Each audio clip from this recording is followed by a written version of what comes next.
Gardening is something you can totally do on a budget. These cute little purple violas, they've been making us happy all through the winter. And loads of them now have gone to seed. And I've left them on purpose because now I'm going to harvest them and plant them and get a whole new crop of violas. You know, it's a good idea in wintertime not to cut everything back.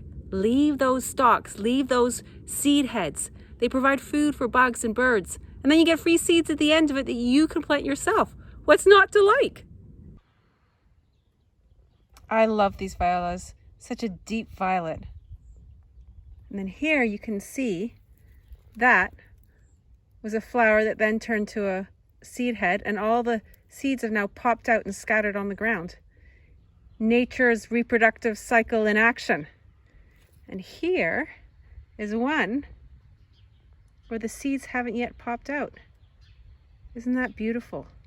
And I'm going to collect all those seeds and plant them. Out they come.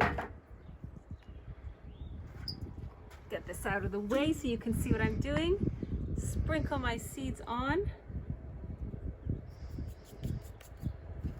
Sprinkle a little bit more soil on top.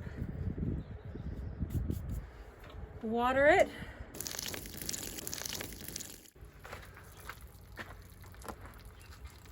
Clothes pegs. Clip them on. And you've got a little mini greenhouse there, and I'm going to be able to put that on a shelf on my balcony outside where there's lots of sun and it's warm. There you go, gardening on a budget.